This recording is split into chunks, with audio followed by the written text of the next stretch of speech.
Weird science is the revolution. Hello, all you weirdos. Jim here, and we have some breaking news. Wait a minute, that's not the breaking news sound. It is now, because this is weird. I ended up seeing this news come over the wire. Actually, it was Sus Gabe who actually shared it with me, and then I looked because I had to see. I thought maybe Gabe was punked.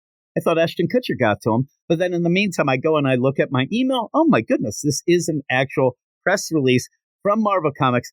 That is ridiculous. And it's ridiculous in the concept, but it's also ridiculous with the timing of it. It's just ridiculous. But here it is. Here's the headline. This is straight from the press release.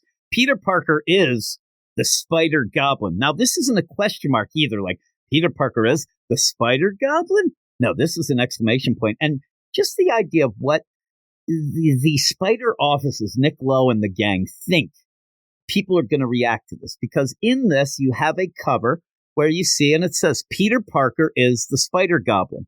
There is Peter in a purple and black suit. He's goblined up. He's doing the glider. All of that stuff with the whole Sinister Six around him. Are people going to look at this and do they think that people are going to say, oh man, this sounds like a great story? No, I don't think they will. Also, when we get into this, it is repeat. I mean, the idea that this run has had such crap, like Dark Web and Gang War, and even say a Miss Marvel dying in the book. At least you got done with those and they're done. This is a story that we already did 6 months ago, not 10 years ago. 6 months ago, we had a 3-parter where you ended up having Peter taking in the sins of Norman Osborn. At the end of that 3-issue arc, the sins seemed to go back into Norman, and he was acting. That kind of got pushed aside, and the repercussions, because in that, Peter was really acting like a jerk and being violent, and it kind of got pushed aside. Like most of the things, this is what happens in Zeb Wells' run. The things aren't great, but when they're done, they kind of get forgotten about for a while, maybe 6 months, and then we're just back to it. And even looking at the solicit, even looking at what this cover is, it seems like a repeat of a story that nobody really cared about. But maybe that's it. Maybe it's going to slide under the radar to get to this. But how do they think we're that dumb? But it says, don't miss the mind-blazing moment in Peter and Norman's heavy history when Zeb Wells, Ed McGuinness, and Todd Nauck kick off an all-new Easy Being Green arc in next month's Amazing Spider-Man number 50. Right now, check out Ed McGuinness's cover for number 53 on sale in July. Now, if this is a dupe cover, then that's bullcrap too. But here's the lay of the land here, and I don't know if everybody will agree with me. Ultimate Spider-Man is kicking ass, and it's kicking ass because it's actually giving Spider-Man fans not just an alternative to a real crap run that Zeb Wells is doing, but it's actually going beyond that and giving fans what they've wanted for years. Like the idea that the Spider-Man fans have been begging for things, and lo and behold, Jonathan Hickman says, I think maybe I'll give it to him.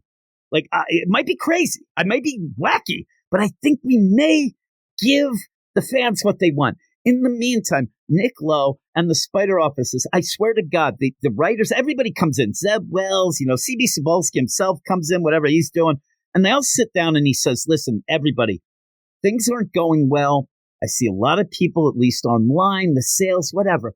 But we need to change things. So please, write down on this piece. I'm going to give everybody a piece of paper. Write down what you think the Spider-Man fans really, really want. And you have say there's 10 people, assistant editors, and you have 9 people who write things like Mary Jane and Peter married. Nick Lowe reads it. No, throws that away. It just went, Spider-Man just doing his deal. No. And then there's Zeb Wells, who out of his ass pulls out, I think I want to redo that Sin story, and I want Peter to become the Goblin. And everybody groans, but Nick Lowe's like, you got it. You did it. You did it again, Zeb Wells. You have blown my mind. You've cracked the code. You're a genius. And that's what it seems we're getting. Why can't they? And people actually said to me, do you think that this Ultimate Spider-Man and this concept they're doing there will open the eyes of, say, a Zeb Wells, or open the eyes of a Nick Lowe, or CB, whatever? No, it won't. They must think that, those numbers are real. Like the idea that you're getting a blueprint, and the blueprint is give the fans what they want. I don't think there's a lot of fans who are sitting there thinking, I need to have Peter Parker once again get Norman's sins. But this time, he gets real gussied up and gets on the because that's all we missed on the last one. You had the sins in him, but he didn't get all gussied up and he didn't hit the town on the glider. Well, we're going to get that. And when you think about the idea, he is going to be going against the Sinister Six, maybe even going and joining them. But I think it's like this is a little bit of a weird swerve where I think that they might be going with the idea, well, Peter Parker, Spider-Man, he wouldn't hurt anybody, but we want somebody to get hurt. So let's go back to that sin stuff. Remember, he is real violent, and he could blame that, and then he'll be mad, and he'll do this, but I just don't get it. I don't get it. It's a mind bender that they're actually doing a story again. And as I said, and to really spell it out, it was the Amazing Spider-Man number 33, 34, and 35, Kraven's First Hunt. It was, and in that story, you ended up having Ashley Kafka, the Queen Goblin. She had Norman's sins in her spear. With the help of Kraven, they were trying to put the sins back into Norman because he's kind of a good guy now.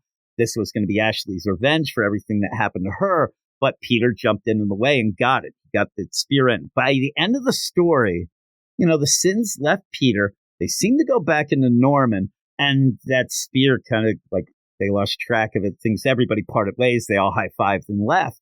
So when we get back to this, the funny thing is I was a little bit confused this week when we get into Amazing Spider-Man, and all of a sudden there's Ashley. I think I even said it in the review of like, and the last time, I don't remember how it ended, but I thought that her and Peter kind of were like, hey, we'll part ways a little here or whatever, but now she shows up. Okay, that's the deal. And in a weird way, where you have Betty Brant in the say to Spider-Man, man, you're acting really violent here. And he's like, well, they're holding a gun to you. I'm not so sure that was like the setup. I don't get it.